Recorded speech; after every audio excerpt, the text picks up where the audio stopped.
नमस्कार साथियों, स्वागत है आप सभी का हमारे YouTube चैनल ज्ञान कामना पर।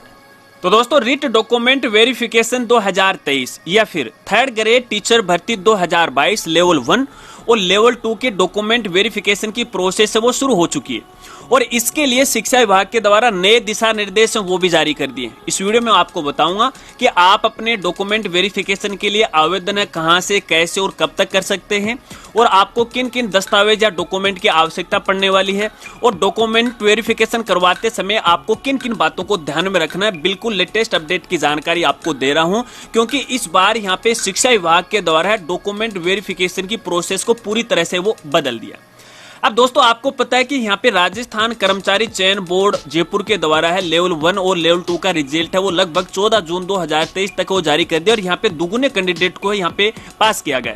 अब 20 जून 2023 को शिक्षा निदेशालय बीकानेर के अंदर डॉक्यूमेंट वेरिफिकेशन को लेकर एक बैठक वो आयोजित की गई थी और ये बैठक थी डीओ लेवल की और इसमें बताया गया था किस तरह से जिला शिक्षा अधिकारी को है ये डॉक्यूमेंट वेरिफिकेशन करने हैं और इसके लिए नवीन दिशा निर्देश वो भी यहाँ पे वो जारी किए गए। यहाँ पर हर एक जानकारी वो दी गई। अब दोस्तों, डॉक्यूमेंट आपको कौन कौन से तैयार करने हैं, कहां से कैसे आवेदन आपको करना है, कौन सी चेक लिस्ट है, वो आगे तो देखिए मैं आपको बताने वाला हूं। लेकिन सबसे पहले अपन डॉक्यूमेंट वेरिफिकेशन को लेके कुछ खास बातों पे एक नजर वो डाल लेते हैं जिनको आपको खास तौर पे वो ध्यान रखना है क्योंकि आपकी एक छोटी सी गलती है वो शायद आगे जाके आपके सामने वो समस्या आ सकती है। देखिए, वीडियो थोड़ा लंबा जरूर बढ़ने वाला है, वीडियो को आप स्किप मत कीजिएगा। ये वीडियो देखने के बाद आपके हर एक सवाल का जवाब इस वीडियो के माध्यम से वो मिल जाएगा। अब दोस्तों देखिए, सबसे पहले खास बातों की अपन बात यहाँ पे करते हैं। तो दोस्तों, आपको पता है कि यहाँ पे RSSB के द्वारा जो रिजल्ट जारी किया गया है, यहाँ पे ये अस्थायी सूची है वो जारी की गई है। यहाँ पे दुगुने कैंडिडेट को है यहाँ पे पास किया गया। अब डॉक्यूमेंट वेरिफिकेशन करने के बाद फिर से एक फाइनल लिस्ट है वो जारी की जाएगी, उसके बाद आपकी नियुक्ति है या फिर आपका फाइनल नंबर वो आ जाएगा। इस बात को आपको भी पता है। लेकिन दोस्तों, यहाँ पे देखिए डॉक्यूमेंट वेरिफिकेशन की जो प्रोसेस चलेगी वो यहाँ पे शाला दर्पण पोर्टल के माध्यम से चलेगी। यानी सबसे पहले आपको आवेदन करना पड़ेगा। आवेदन करने के बाद संबंधित जिले की जो आईडी है उस पे आपका डॉक्यूमेंट चला जाएंगे और फिर वहां पे जब आपका डॉक्यूमेंट वेरिफिकेशन का समय आएगा तो साथ साथ में शाला दर्पण पोर्टल है, इनका एक स्टाफ सिलेक्शन का एक मॉड्यूल है, उस मॉड्यूल के माध्यम से ही आपके डॉक्यूमेंट का वेरिफिकेशन वो किया जाएगा। अब यहाँ पे जो कैंडिडेट है उनको जो आवेदन है अपनी खुद की SSO आईडी से करना पड़ेगा। जी हाँ, इस बार ये बड़ा बदलाव किया गया है। हालांकि अपन लास्ट ईयर की बात करें, पिछली बार की, तो यहाँ पे देखिए न्यू पोस्टिंग पोर्टल था, उसके माध्यम से है ये ऑनलाइन आवेदन है वो करवाए गए थे और इस बार यहाँ पे देखिए आपको आवेदन शुल्क के रूप में 100 रुपए की राशि है वो भी ऑनलाइन जमा करवानी पड़ेगी। यदि आपने डॉक्यूमेंट वेरिफिकेशन के लिए आवेदन कर दिया और आवेदन करने के बाद यदि आप यहाँ शुल्क जमा नहीं करवाते हो तो भी आपका जो डॉक्यूमेंट है, तो भी आपका जो आवेदन फॉर्म है वो फाइनल नहीं समझ जाएगा। इस बात को आपको खास तौर पे ध्यान रखना। अब जैसे आप आवेदन कर देते हो तो आवेदन करने के बाद देखिए डीओ ऑफिस के द्वारा एक निर्धारित स्थान है उसका चुनाव किया जाएगा, वहां पर आपको डॉक्यूमेंट वेरिफिकेशन के लिए जाना होगा और इसके लिए एक टाइम शेड्यूल है वो आपको दिया जाएगा। यानी आपको कौन सी डेट को जाना है जिसका पता आपको SMS या मेल आईडी के द्वारा वो पता है वो लग जाएगा।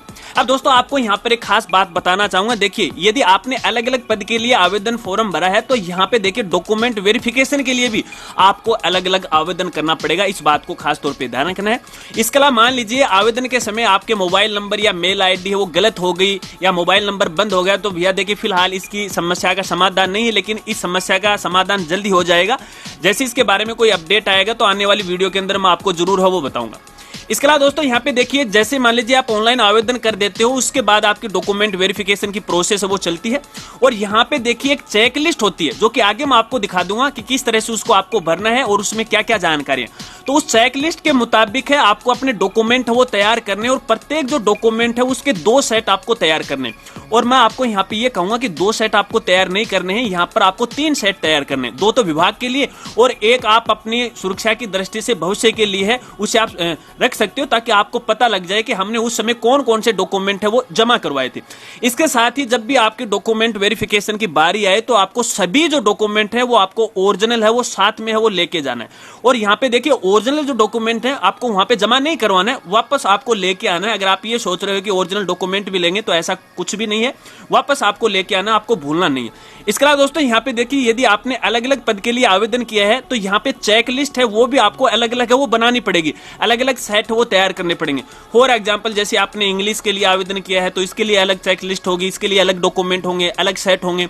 अगर SST के लिए आपने किया है तो इसके लिए भी अलग होगा। इस बात को आपको खास तौर पे वो ध्यान रखना। चलिए और खास बात आपको बताता हूं दोस्तों, यहाँ पे देखिए, जब आप डॉक्यूमेंट वेरिफिकेशन करवाने के लिए जाओगे तो यहाँ पे देखिए जो स्थान आपके लिए निर्धारित किया जाएगा तो वहां पे काउंटर लगे होंगे। तो सबसे पहले वहां पे जो अभ्यर्थी है उसको अपनी उपस्थिति है यानी अटेंडेंस है वो दर्ज करवानी पड़ेगी। इसके लिए एक फॉर्मेट है, उस फॉर्मेट में है आपको साइन करना पड़ेगा, ताकि पता लग जाता है कि ये जो कैंडिडेट है डॉक्यूमेंट वेरिफिकेशन के लिए है वो आ चुका है। तो आप अपनी उपस्थिति दर्ज करवाना मत भूलिएगा, इस बात को आपको ध्यान रखना। अब जैसे आप अपने सिग्नेचर कर देते हो, अपनी उपस्थिति दर्ज करवा देते हो, उसके बाद यहाँ पे आपको एक टोकन नंबर हो दिया जाएगा और उसी टोकन नंबर के हिसाब से आपको काउंटर पे है अपने डॉक्यूमेंट वेरिफिकेशन वो करवाने पड़ेंगे। इस बात को आपको ध्यान रखना है। और यहाँ पे देखिए डॉक्यूमेंट वेरिफिकेशन के समय है आपके सभी जो दस्तावेज हैं उनका ऑनलाइन वेरिफिकेशन किया जाएगा। जैसे कक्षा 10वीं है, 12वीं की जो मार्कशीट है आपने कौन से बोर्ड से की है तो उस बोर्ड की वेबसाइट पे विजिट करके आपके रोल नंबर से है आपकी जांच की जाएगी। कोई ये फेक की मार्कशीट तो नहीं है, कोई गलत नहीं है, क्योंकि आपको पता है कि काफी जो जाली काम है इस समय हो रहे हैं। तो ये ऑनलाइन वेरिफिकेशन है उसी समय वो किया जाएगा। तो ऐसे में आपको मैं कहना चाहूंगा भैया डुप्लीकेट काम करके वो मत ले जाना, ठीक है। इसके अलावा दोस्तों मान लीजिए जब भी आपके डॉक्यूमेंट वेरिफिकेशन किया जाता है, किसी डॉक्यूमेंट में कोई कमी पूर्ति निकाली जाती है तो आपको एक बार फिर से पुनः मौका दिया जाएगा। घबराना नहीं, आपको टेंशन नहीं लेना है, आपको दोबारा डेट वो दी जाएगी और कहा जाएगा कि भैया ये काम है आप कंप्लीट करके वो लेके आएगा। तो इस बात को भी आपको खास तौर पे ध्यान रखना है। और इसके अलावा यहाँ पे डॉक्यूमेंट वेरिफिकेशन के लिए केवल आपको एक ही अवसर दिया जाएगा, जो डेट निर्धारित की गई है उसी डेट को आपको जाना है।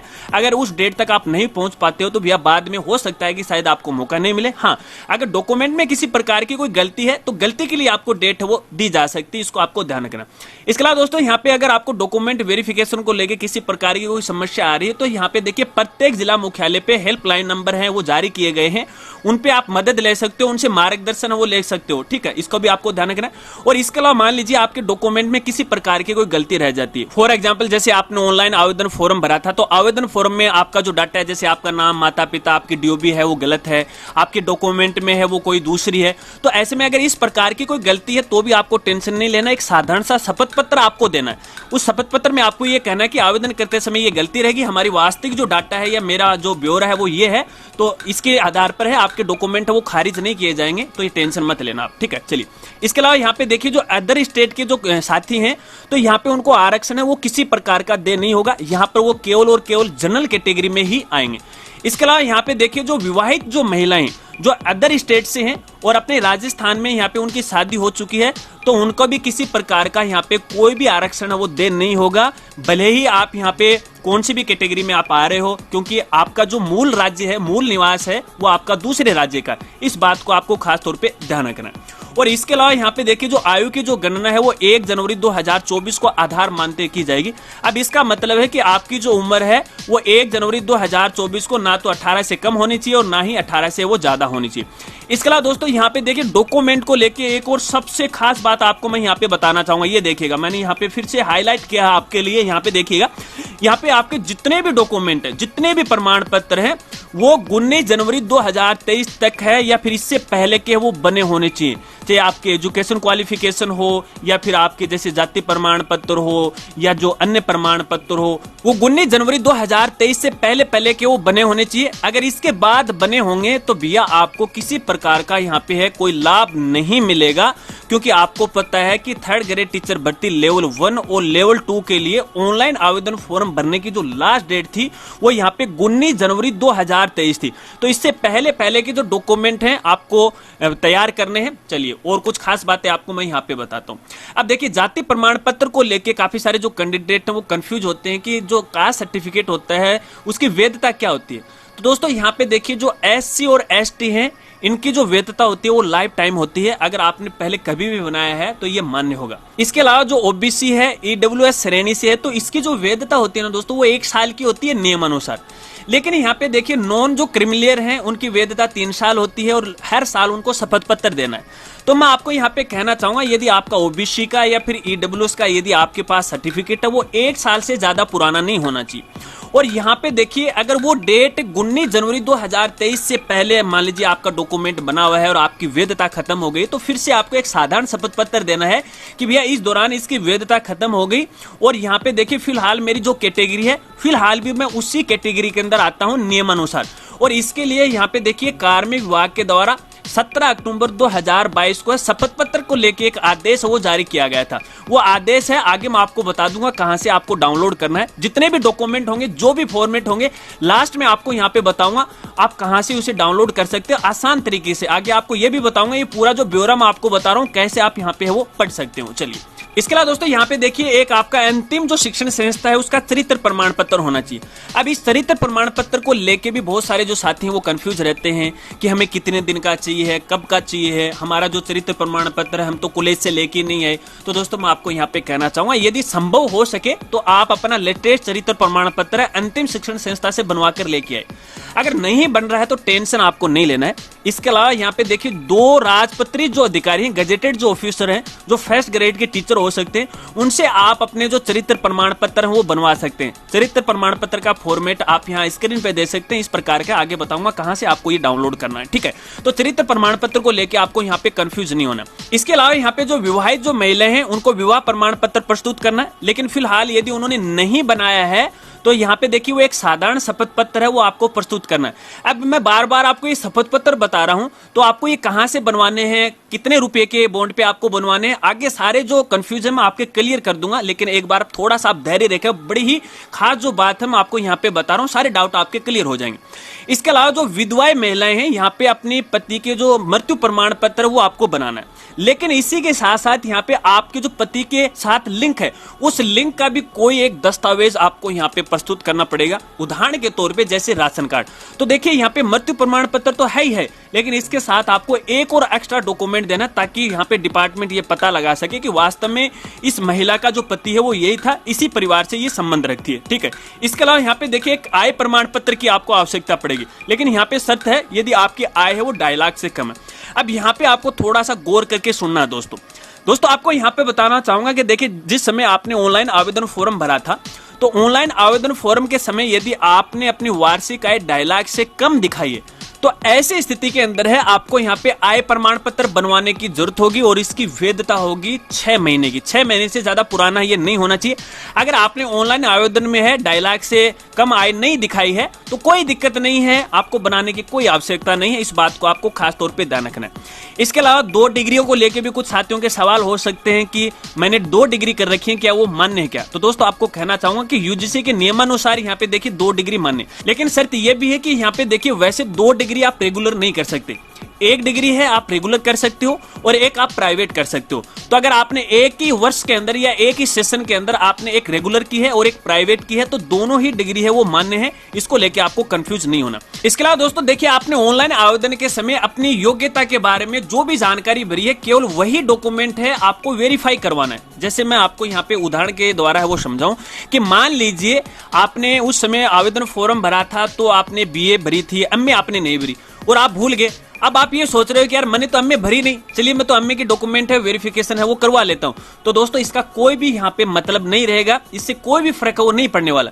यहाँ पर देखिए मुख्य रूप से आपके 10वीं कक्षा 12वीं आपकी बीएसटी या फिर डीएलडी है या फिर आपकी बीएड है और आपकी जो बीए वगैरह वगैरह, ठीक है ना, ये जो एजुकेशन क्वालिफिकेशन है वो आपकी मुख्य क्वालिफिकेशन है। इसके अलावा आपने जो भी एक्स्ट्रा डिप्लोमा कर रखा है, एजुकेशन जो भी कर रखी है, एमए वगैरह वगैरह जो भी कर रखी है आपने, वहां पे देखिए इनका डॉक्यूमेंट वेरिफिकेशन करवाने की आवश्यकता नहीं। यदि आपने ऑनलाइन आवेदन के दौरान इसकी जानकारी यदि आपने नहीं भरी है तो कोई फर्क नहीं है। हाँ, बाद में आप करवा सकते हो, कोई दिक्कत नहीं, क्योंकि आगे इसमें आपको प्रमोशन लेने में वो सहायता होती है। लेकिन फालतू में कचरा क्यों फैलाओ, कोई फर्क नहीं पड़ेगा। इस बात को आपको खास तौर पे ध्यान रखना है। चलिए ये तो रही दस्तावेज की कुछ मुख्य बातें। अब डॉक्यूमेंट के बारे में अपन बात कर लेते हैं कि डॉक्यूमेंट वेरिफिकेशन के समय आपको कौन कौन से दस्तावेज है वो तैयार करने। तो दोस्तों यहाँ पे देखिए सबसे पहला जो दस्तावेज होगा वो होगा आपका मूल आवेदन पत्र। मूल आवेदन पत्र का ये है कि देखिए आपने रिट क्वालिफाई कर लिया, आपका रिजल्ट आ गया, उसके बाद आपने 3rd ग्रेड टीचर भर्ती 2022 के लिए पुनः आवेदन किया था, ठीक है ना, जो जनवरी 2023 में किया था। तो वो मूल आवेदन पत्र है आपके पास होना चाहिए। नहीं है तो आपकी SSOID में जाएगा और वहां से डाउनलोड है वो कर लीजिएगा, वहां पे वो मिल जाएगा। इसके साथ साथ 100 रुपए का शुल्क का जो चालान है वो भी आपके पास होना चाहिए और इसके साथ साथ आपकी जितने भी शैक्षणिक योग्यता हैं सब के डॉक्यूमेंट आपके पास होने चाहिए। उसकी अंक तालिका है, प्रमाण पत्र है, उसकी डिग्री है, 10वीं है, आपकी 12वीं है, कॉलेज है, BSTC है, डिप्लोमा है, B.Ed है, MA है, वगैरह वगैरह सारे के सारे डॉक्यूमेंट है वो आपके पास होना चाहिए। इसके अलावा यहाँ पे देखिए आपकी जो BSTC है या फिर आपने जो भी लेवल 1 के लिए आवेदन किया है, तो लेवल 1 के लिए जो भी योग्यता निर्धारित की गई है उन योग्यताओं से संबंधित जो भी डिप्लोमा आपके पास है, B.Ed है, अंक तालिका है, वो आपके पास होनी चाहिए, उसका प्रमाण पत्र होना चाहिए। लेकिन यहाँ पे देखिए डिग्री को लेके है, कई साथी हैं वो कंफ्यूज हो सकते हैं कि हमें डिग्री चाहिए क्या। तो दोस्तों मान लीजिए देखिए वैसे तो जो अलग अलग यूनिवर्सिटी हैं समय समय पे है डिग्री है कैंडिडेट को वो देती रहती है। बाय द वे अगर आपके पास नहीं है तो जो प्रोविजनल डिग्री है उससे भी आपका काम बन जाएगा, किसी प्रकार की कोई दिक्कत नहीं है। और इसके अलावा यहाँ पे देखिए अगर आपके पास डिग्री भी नहीं है तो कोई दिक्कत नहीं, डॉक्यूमेंट वेरिफिकेशन के समय यदि आपसे डिग्री मांगी जाती है, पहली बात तो मांगेंगे नहीं, अगर मांगी जाती है तो एक साधारण शपथ पत्र है वो दे दीजिएगा कि हमारे पास फिलहाल डिग्री नहीं है, जब हमारे पास उपलब्ध होगी तो विभाग को भी हम समय अनुसार वो उपलब्ध करवा देंगे। लेकिन दोस्तों यहाँ पे एक और जानकारी आपको देना चाहूंगा कि आपकी जो भी एजुकेशन क्वालिफिकेशन है भैया वो 19 जनवरी 2023 से पहले पहले की होनी चाहिए। मान लीजिए आपका जो रिजल्ट है ना वो 19 जनवरी 2023 से पहले पहले का होना चाहिए, चाहे वो कोई भी कक्षा क्यों ना हो, कोई भी सर्टिफिकेट क्यों ना हो, इस बात को आपको खास तौर पे ध्यान रखना है। इसी के साथ आपको पता है कि रिट का जो प्रमाण पत्र है 2022 वाला, उसकी आपको आवश्यकता पड़ने वाली है। इसके अलावा अन्य जितने भी जो सर्टिफिकेट हैं, प्रमाण पत्र जो आप पे लागू होते हैं, जैसे अगर मान लीजिए यहाँ पे आप विकलांग कैटेगरी से हो, कोई भूतपूर्व सैनिक हो, राज्य या फिर केंद्र के आप स्थायी कर्मचारी हो, कोई खिलाड़ी वर्ग से हो, कोई विधवा हो, कोई पुनर्विवाह यदि आपने किया है, यानी आपके ऊपर जो भी डॉक्यूमेंट लागू होते हैं ना वो डॉक्यूमेंट आपको यहाँ पे तैयार करने हैं, ठीक है। इसके अलावा यहाँ पे देखिए एक आपका जाति प्रमाण पत्र है जो कि OBC ST SC नियमानुसार आपके पास होना चाहिए। इसके अलावा यहाँ पे एक मूल निवास प्रमाण पत्र भी आपके पास होना चाहिए।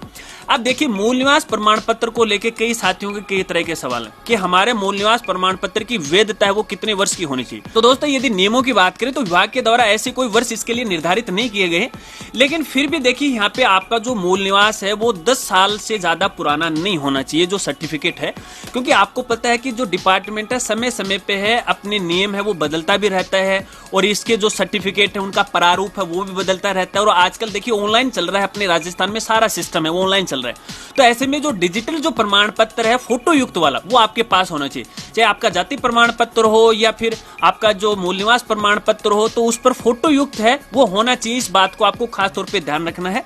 और इसके अलावा यहाँ पे देखिए मूल निवास को लेके कुछ साथी ये भी जानना चाहेंगे कि यहाँ पे देखिए जो अदर स्टेट से यहाँ पे अपने राजस्थान के अंदर जो महिलाएं ब्याही हैं तो उनका मूल निवास कहाँ का चलेगा, तो उनका मूल निवास चलेगा अपने राजस्थान का ही, ठीक है। इसके लिए देखिए उनका जो विवाह प्रमाण पत्र है उसकी आवश्यकता पड़ेगी, ठीक है ना।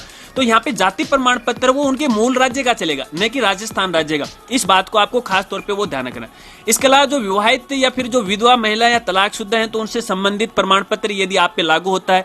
एक स्व घोषणा प्रमाण पत्र, ये आपके लिए सबसे इंपॉर्टेंट है, जिसके बारे में हम वीडियो में आगे बात करेंगे। मैं आपको उसका प्रारूप है वो भी दिखाऊंगा कि उसमें आपको क्या क्या भरना है, ठीक है। चलिए, जो कि विभाग के द्वारा इस बार नया जारी किया गया। इसके साथ साथ यहाँ पे एक आपका जो चरित्र प्रमाण पत्र है, और इसके अलावा यहाँ पे अगर जैसे मैंने आपको पहले भी बता दिया है, अगर वो अंतिम शैक्षणिक संस्था का नहीं है तो किसी 2 गजेटेड ऑफिसर से आप अपना चरित्र प्रमाण पत्र वो बना सकते हैं। और इसके अलावा यहाँ पे देखिए यदि आपके ऊपर कोई आपराधिक मामला हुआ है या मुकदमा हुआ है किसी समय है तो उससे संबंधित दस्तावेज हैं आपको यहाँ पे प्रस्तुत करने पड़ेंगे। दोस्तों यहाँ पे कहना चाहूंगा कुछ साथी ऐसे हो सकते हैं किसी समय उन पे कोई केस हुआ होगा तो उसको छुपाना नहीं है, अगर वो बहाल हो गया तो भी आपको जानकारी देनी है। क्योंकि जब मान लीजिए आपका सिलेक्शन हो जाता है और फिर आपका वेरिफिकेशन होता है पुलिस के द्वारा, तो उस समय यदि पुलिस ये कहती है कि इस समय ये इसका केस दर्ज था और डॉक्यूमेंट वेरिफिकेशन के समय यदि आप उसकी जानकारी नहीं देते हो तो भैया बाद में आपको समस्या आ सकती है, कोर्ट कार्रवाई हो सकती है। तो इस बात को आपको खास तौर पर वो ध्यान रखना। इसके अलावा आपका एक जो आय प्रमाण पत्र है जो 2.5 लाख से कम है, केवल ये उन्हीं के लिए, सबके लिए नहीं है। और इसके अलावा यहाँ पे एक मेरिट सूची लिस्ट, ये आपके लिए सबसे खास है। यानी यहाँ पे RSSB के द्वारा जो आपका रिजल्ट जारी किया गया है तो उस रिजल्ट का पहला पेज और जहां पे आपका रोल नंबर है, जहां पे आपका नंबर आए उस पेज है उसको आपको लेना, केवल 2 ही पेज आपको लेने, सभी आपको लेने की आवश्यकता नहीं है। वो मेरिट सूची है आपके पास, वो होनी चाहिए। ठीक है, तो ये तो देखिए कुछ डॉक्यूमेंट हैं, इस प्रकार से आपको ध्यान रखना है। और इसके अलावा मैं कुछ और एक्स्ट्रा डॉक्यूमेंट की आपको जानकारी दे रहा हूं। ठीक है, तो आपके 2 पहचान पत्र वो ले लीजिएगा, एक आधार कार्ड है या फिर जन आधार कार्ड है, वोटर आईडी कार्ड है, ड्राइविंग लाइसेंस है, वो भी आप है वो तैयार रख सकते हैं। और इसके अलावा दोस्तों यहाँ पे देखिए आपके पास बैंक खाता होना चाहिए, वो भी एसबीआई का। ये फिलहाल इसकी आपको आवश्यकता नहीं है, लेकिन जब आप गुरुजी बन जाओगे, फाइनल ज्वाइनिंग लेटर आपके पास आ जाएगा, तो उस समय है इसकी आपको जरूरत पड़ने वाली। तो ये जानकारी मैं आपको यहाँ पे पहले दे रहा हूँ, क्योंकि अपन डॉक्यूमेंट की बात कर रहे हैं, तो ये जानकारी भी देना मैं उचित समझता हूँ। ठीक है, इसके बाद यहाँ पे देखिए जब आप डॉक्यूमेंट वेरिफिकेशन के समय जाओ, तो उसमें 5-7 फोटो है वो आपके साथ है, वो लेकर जाना है। और इसके अलावा गोंद, पेन, फाइल है, ये भी आपको लेके जाना है, क्योंकि इसकी भी आपको जरूरत पड़ने वाली। साथ में जो व्हाइट पेपर है A4 साइज के 5-7, वो भी आपको यहाँ पे लेके जाने। इसके अलावा यहाँ पे एक पुलिस चरित्र प्रमाण पत्र की आपको आवश्यकता पड़ेगी, फिलहाल नहीं पड़ेगी, डॉक्यूमेंट वेरिफिकेशन के समय इसकी आवश्यकता नहीं पड़ेगी। जब आपकी ज्वाइनिंग होगी ना, उस समय इसकी आवश्यकता पड़ेगी, तो आप पहले से इसको तैयार कर सकते हैं यदि आपके पास जानकारी होती है। और इसके बाद यहाँ पे देखिए जितने भी जो डॉक्यूमेंट, उन सब की आपको 2-2 प्रतियां हैं, 2-2 सेट आपको तैयार करने हैं। एक निर्धारित फाइल आपको बनानी है, जिस प्रकार से जो चेकलिस्ट दी गई है उसी चेकलिस्ट के अनुसार है डॉक्यूमेंट पे आपको सीरियल नंबर पे लगाने हैं। इस बात को आपको ध्यान रखना है, ऐसा नहीं 10वीं की मार्कशीट आपने कहीं लगा दी है, चेकलिस्ट में उसका सीरियल नंबर कुछ और ही है। ठीक है ना, तो इस प्रकार से एक व्यवस्थित तरीके से अच्छी जो फाइल है आपको यहाँ पे तैयार करनी है। ठीक है, इसके बाद बात करते हैं फॉर्म की। तो दोस्तों देखिए डॉक्यूमेंट वेरिफिकेशन के लिए आपको ऑनलाइन आवेदन फॉर्म भरना पड़ेगा। और ये जो ऑनलाइन आवेदन फॉर्म है वो 21 जून से लेके 30 जून 2023 के बीच में भरना है। और शायद है विभाग इसके लिए डेट नहीं बढ़ाएगा, इस बात को भी आपको खास तौर पे है वो ध्यान रखना है। अगर बाद में कोई अपडेट आता है डेट को लगे तो आगे हम जानकारी आपको देते रहेंगे, लेकिन फिलहाल तक जो लास्ट डेट है वो 30 जून 2023 है। और आपको ये जो आवेदन फॉर्म है आपको अपनी SSO ID के माध्यम से भरना है। इसके लिए भी हमारी जल्दी वीडियो आने वाली है, वो वीडियो है उसकी आप मदद है वो ले सकते हैं। चलिए, इसके अलावा दोस्तों यहाँ पे देखिए सभी जो डॉक्यूमेंट वो आपके सेल्फ अटेस्टेड होने चाहिए, यानी खुद के हस्ताक्षर हैं उनके ऊपर होने चाहिए, जो भी फोटोकॉपी आप करते हो। और इसके साथ साथ सभी जो ओरिजिनल दस्तावेज हैं आपको साथ में है वो लेके जाना है। तो दोस्तों ये है वो दस्तावेज जिनको आपको यहाँ पे तैयार करना है। अब दोस्तों दस्तावेज को लेके खास जानकारी आपको देना चाहूंगा, जिसके बारे में हम थोड़ी देर पहले बात कर रहे थे। बार बार अपन ये बोल रहे थे कि शपथ पत्र आपको तैयार करना है, शपथ पत्र आपको तैयार करना है। लेकिन शपथ पत्र को लेके काफी सारे साथियों का ये सवाल हो सकता है कि ये जो शपथ पत्र है हमें कितने रुपए के बॉन्ड पे तैयार करना है, किस तरह से करवाना है, नोटरी करनी है कि नहीं करनी है, ये काफी सारे सवाल हम वो खड़े हो जाते हैं कैंडिडेट के सामने। तो दोस्तों आपको मैं कहना चाहूंगा, देखिए इस बार शिक्षा विभाग के द्वारा शपथ पत्र को लेके सारा ही प्रारूप बदल दिया है। आपको एक्स्ट्रा कोई भी शपथ पत्र की आवश्यकता वो नहीं पड़ने वाली है, क्योंकि इसके लिए एक मूल स्व घोषणा जो प्रपत्र है वो जारी इनके द्वारा किया गया है, उसमें सारे ही शपथ पत्र आ गए हैं। और आपको कहीं से भी है कोई बॉन्ड नहीं लेना है, कोई नोटरी आपको नहीं करवानी है, बिल्कुल साधारण शपथ पत्र आपको देना है, यानी अपने खुद के सिग्नेचर करने। आगे आपको बताऊंगा कि वो जो शपथ पत्र है आप किस तरह से भर सकते हो और उसमें क्या क्या जानकारी दी गई। तो शपथ पत्र को लेकर है आपको खास तौर पे वो ध्यान रखना है। तो देखिए ये तो कुछ बेसिक बातें थी। चलिए अब मैं यहाँ पे उन जो शपथ पत्र हैं, डॉक्यूमेंट हैं, चेकलिस्ट है, वो मैं आपको यहाँ पे दिखा देता हूँ। तो दोस्तों मैं आपको यहाँ पे बताना चाहूंगा, देखिए शिक्षा विभाग के द्वारा यहाँ पे देखिए जो विस्तृत दिशा निर्देश हैं डॉक्यूमेंट वेरिफिकेशन के लिए जारी किए गए। और ये जो PDF फाइल है ना, इसमें 35 पेज है। और अगर इन 35 पेज को आप पढ़ोगे ना तो कम से कम आपके पास 2-3 घंटे का समय होना चाहिए। और फिर भी जरूरी नहीं है कि आपकी सारी बातें वो समझ में आ जाएंगी, क्योंकि फिलहाल ये जो दिशा निर्देश जारी किए गए वो DO लेवल के लिए किए गए कि DO वालों को किस तरह से डॉक्यूमेंट वेरिफिकेशन करना है। लेकिन फिर भी आपको घबराना नहीं है, टेंशन नहीं है। हमने इसका प्रारूप बिल्कुल छोटा सा कर दिया और आपकी सुविधा के लिए हमने भी एक अलग से PDF फाइल है वो जारी कर दी। और काफी मेहनत हमारी इस PDF फाइल में वो लगी है। और इस PDF फाइल के अंदर आपको हर एक जानकारी काफी गहराई से बताई गई है। आगे आपको बता दूंगा कहां से इसको डाउनलोड करना है, किन किन बातों को आपको ध्यान में रखना है, कौन से दस्तावेज आपको तैयार करने हैं, विभाग के द्वारा जो चेकलिस्ट का फॉर्मेट दिया गया है, शपथ पत्र के फॉर्मेट दिए गए, वो सारे फॉर्मेट आपको यहाँ पे वो मिल जाते हैं। ठीक है, तो आगे आपको बताऊंगा कहां से इसको डाउनलोड करना है। अब दोस्तों यहाँ पे सबसे पहले चेकलिस्ट की बात कर लेते हैं इस PDF फाइल को लेके। देखिए इस PDF फाइल में आपको एक चेकलिस्ट मिलती है, तो ये चेकलिस्ट आपको लेके जानी पड़ेगी। अब यहाँ पे देखिए इसमें कुछ बेसिक जानकारी है जो आपको अपने बारे में वो भरनी है।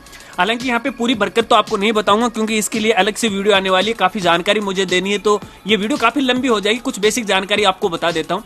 तो देखिए ये चेकलिस्ट है। अब इस चेकलिस्ट में देखिए एक तरफ तो सीरियल नंबर दिए गए और यहाँ पे देखिए डॉक्यूमेंट का नाम है वो दिया गया है। मैं थोड़ा सा ऊपर करके आपको यहाँ पे दिखाना चाहूंगा। देखिए यहाँ पे हर एक डॉक्यूमेंट का नाम यहाँ पे दिया गया है। तो जो भी डॉक्यूमेंट है जिस क्रम में है उसी क्रम के अनुसार आपको यहाँ पे व्यवस्थित करना है। आप जो भी अपनी फाइल बनाओ ना, तो जैसे मान लीजिए यहाँ पे ऑनलाइन आवेदन की प्रति आ गई, तो यहाँ पे सबसे पहले ऊपर आपको ऑनलाइन आवेदन की जो प्रति है वो आपको लगानी है, चालान है वो आपको यहाँ पे लगाना, तो वो सीरियल नंबर 1 हो गया, क्योंकि यहाँ पर भी देखिए सीरियल नंबर यहाँ पे देखिए 1 है वो दिया गया। ठीक है, अब इसके अलावा दोस्तों इस चेकलिस्ट के अंदर यहाँ पे देखिए 2 कॉलम है वो बने हुए। एक कॉलम है यहाँ पे अभ्यर्थी के उपयोगात, यानी इस कॉलम में कैंडिडेट को खुद को है वो जानकारी भरनी है, और दूसरा ये जो कॉलम है जहां पे लिखा हुआ सत्यापन दल के उपयोगार्थ। तो जब आप डॉक्यूमेंट वेरिफिकेशन के लिए जाओगे, डॉक्यूमेंट लेके जाओगे, ये चेकलिस्ट देके जाओगे, तो यहाँ पे जो भी काउंटर पे कैंडिडेट यहाँ पे बैठे रहेंगे, कैंडिडेट नहीं संबंधित जो कर्मचारी अधिकारी जो भी हैं, ठीक है ना, तो वो देखिए आपके हर एक दस्तावेज को यहाँ पे जांच करेंगे। ठीक है ना, अगर वो दस्तावेज यहाँ पे सही पाया जाता है तो यहाँ पे देखिए कॉलम बना के मूल दस्तावेज से मिलान में सही पाया गया है हाँ या नहीं, तो हाँ ना में वो जवाब दे देगा। और जब आपके सारे डॉक्यूमेंट हैं उनका वेरिफिकेशन हो जाएगा, चेकलिस्ट का काम कंप्लीट हो जाएगा, तो लास्ट में संबंधित जो अधिकारी है यहाँ पे देखिए अपने लघु हस्ताक्षर वो कर देगा। तो ये तो देखिए ये जो चेकलिस्ट है दोस्तों इसके 4 पेज हैं। ठीक है ना, ये 4 पेज ही आपको यहाँ पे प्रिंट करने पड़ेंगे, इस बात को आपको खास तौर पे वो ध्यान रखना है। देखिए फिलहाल की स्थिति में आप यहाँ पे दे सकते हो, और जहां पे जो चीज आप पे लागू नहीं होती है ना उसको आप खाली छोड़ सकते हो, और आपको लिखना है कि लागू नहीं है, लागू नहीं है, जैसे SC ST का, ठीक है ना, इस तरह से कि ये लागू नहीं है, इस तरह से आपको यहाँ पे लिखना है। चलिए इसके बाद यहाँ पे देखिए आपको सौ सत्यापन करना है, आपका नाम लिखना, आपका पता लिखना है, दिनांक, मोबाइल नंबर वगैरह वगैरह ये जानकारी आपको यहाँ पे भरनी है। और इसके बाद दोस्तों यहाँ पे देखिए जो सत्यापन दल होगा वो आपके डॉक्यूमेंट की पुष्टि करेगा। ये फॉर्मेट है, इसको भी आपको प्रिंट आउट है साथ में लेके जाना है। और इसी के साथ यहाँ पे देखिए ये है वो स्व घोषणा पत्र, आप यहाँ पे देखिएगा। और इस स्व घोषणा पत्र में देखिए वैसे कोई खास नहीं, आपके बारे में कुछ बेसिक जानकारी आपको यहाँ पे भरनी है, जैसे आपके सब्जेक्ट के बारे में है, आपकी जो रिजल्ट डेट है उसके बारे में भरना है। और इस घोषणा पत्र में आपके सारे शपथ पत्र आ गए हैं। ठीक है ना, जैसे आपका मूल निवास प्रमाण पत्र वो भी इसके अंदर शामिल हो गया है। ठीक है ना, देखिए यहाँ पे लिखा हुआ है सबसे ऊपर देखिए मैं समय तथा मेरे पूर्वज राजस्थान राज्य के मूल निवासी हैं, देखिए आ चुका है। इसके अलावा आपका जो विधवा विवाह है या विवाह विच्छेद है ये भी जानकारी आ गई है। संतान की यह भी जानकारी यहाँ पे देखिए आ चुकी है। दहेज लेने या नहीं लेने का ये घोषणा भी यहाँ पे आ चुकी है। भूतपूर्व सैनिक की भी यहाँ पे सूचना है वो आ चुकी है। और इसके साथ साथ यदि कोई आप आपराधिक मामला आपके ऊपर हुआ तो इसकी भी जानकारी यहाँ पे पूछ लेगी है।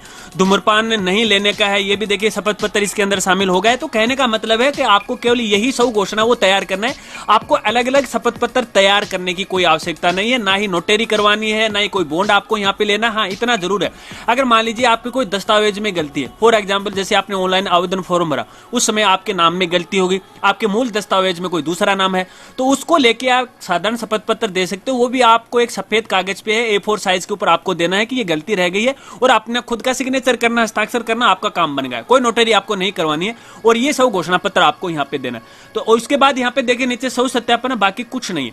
तो दोस्तों ये 2-4 डॉक्यूमेंट हैं, जैसे यहाँ पे एक तो आपकी चेकलिस्ट हो गई वो आपको यहाँ पे लेनी है, एक ये जो सौ घोषणा पत्र है वो आपको यहाँ पे साथ में लेके आना है, और यहाँ पे 1-2 सत्यापन दल के द्वारा आपकी जांच की जाती है, ये डॉक्यूमेंट है आपको यहाँ पे लेना। ठीक है, डॉक्यूमेंट के समय है आपको फाइल के साथ लगाना पड़ेगा और उस समय आपको यहाँ पे वो प्रस्तुत करना है। इसके बाद यहाँ पे देखिए आगे जो यहाँ पे डॉक्यूमेंट आपको यहाँ पे दिख रहे हैं, तो यहाँ पे देखिए डीओ लेवल के लिए, उनके लिए, आपके काम के नहीं, यहाँ पर तो केवल आपके लिए मैं दिखाई रहा हूँ, बाकी आप उस पीडीएफ फाइल में भी वो देख सकते हैं। चलिए बात करते हैं कि डॉक्यूमेंट हैं, ये फॉर्मेट है, आप कहां से और कैसे वो डाउनलोड कर सकते हैं। इसके लिए आपको हमारी वेबसाइट पे विजिट करना है और हमारी वेबसाइट का नाम है www.rajgurji.com। जैसे आप हमारी वेबसाइट पे आप जाओगे तो यहाँ पे देखिए आपको जॉब न्यूज का एक मेनू मिल जाएगा, या तो आप इस पे क्लिक कर सकते हो। यहाँ पे देखिए ऑल फॉर्मेट डाउनलोड का लिंक मिल जाएगा, इस पर भी आप क्लिक कर सकते हो। और इसके अलावा यहाँ पे देखिए एजुकेशन ऑर्डर है, इस पर भी आप क्लिक कर सकते हो। और इसके अलावा थोड़ा सा देखिए आपको लास्ट में आना, और यहाँ पे देखिए आपको रिट का एक मेनू आपको मिलेगा, थोड़ा सा नीचे लेकर मैं आपको यहाँ पे चलूंगा, ऊपर चला गया है शायद। यहाँ पे देखिए आपकी सुविधा के लिए मैंने काफी डायरेक्ट लिंक है वो प्रोवाइड करवा रखे। यहाँ पे देखिए रिट 2022, किसी एक लिंक पे आपको यहाँ पे क्लिक करना है, नया पेज ओपन हो जाएगा। और यहाँ पे देखिए इस नए पेज के अंदर है सारे डॉक्यूमेंट है आपको यहाँ पे देखने को है वो मिल जाएंगे। आप यहाँ पे देखोगे सारे, यहाँ पे देखिए अलग अलग प्रारूप दिया गया है। यहाँ पे जो विस्तृत दिशा निर्देश हैं वो भी डाउनलोड कर सकते हैं, जो हमारे द्वारा पीडीएफ तैयार की गई वो डाउनलोड कर सकते हैं, केवल कैंडिडेट अपने डॉक्यूमेंट डाउनलोड कर सकते हैं, डीओ वाले खुद अपने लिए कर सकते हैं। और जो भी फॉर्मेट है, चेक लिस्ट है, वो सारी चीज अलग अलग दी गई है, जैसा आप चाहते हो वैसा कर लीजिएगा। और इसके अलावा जो भी मान लीजिए शपथ पत्र है, जैसे चरित्र प्रमाण पत्र है, यदि वो भी आपको डाउनलोड करना है तो यहाँ पे देखिए हमारा ये जो फॉर्मेट का मेनू है, देखिए यहाँ पे मैं आपको बताना चाहूंगा, वैसे उस पीडीएफ फाइल में आपको मिल जाएगा, लेकिन अलग से आप डाउनलोड करना चाहते हो तो यहाँ पे देखिए जो ऑल फॉर्मेट है इस पर आपको आपको यहाँ पे क्लिक करना है और क्लिक करने के बाद इस तरह से नया पेज ओपन हो जाता है। और यहाँ पे देखिए सारे ही फॉर्मेट हैं आपकी सुविधा के लिए प्रोवाइड करवाए गए हैं, क्योंकि हमारी जो वेबसाइट है वो एजुकेशन रिलेटेड है। तो यहाँ पे देखिए जॉब न्यूज है, एजुकेशन से संबंधित जानकारी है, गवर्नमेंट योजनाओं से संबंधित जानकारी है, समय समय आपको दी जाती है। आप वेबसाइट की मदद से हर एक जानकारी यहाँ पे आप प्राप्त कर सकते हो। यदि भविष्य में आपको किसी भी ऑर्डर की आवश्यकता चाहिए तो आप हमारी वेबसाइट से आसानी से डाउनलोड है वो कर सकते हो। तो दोस्तों ये है वो रिट डॉक्यूमेंट वेरिफिकेशन 2023 का पूरा मामला, शायद आप समझ गए। यहाँ पे मैंने आपको देखिए वैसे मोटी मोटी बातें वो बता दी हैं और शायद मेरे हिसाब से मैंने आपको कंप्लीट जानकारी देने की कोशिश की है। और फिर भी अगर आपको ऐसा लगता है कि शायद हाँ कोई सवाल है यहाँ पे रह गया है, कोई डाउट यहाँ पे आपके लिए रह गया है, तो आप वीडियो के नीचे कमेंट कर सकते हैं। मैं आपकी पूरी हेल्प करने की है वो कोशिश करूंगा। तो मिलते हैं फ्रेंड्स अगली एक नई वीडियो के साथ, तब तक के लिए जय हिंद जय भारत।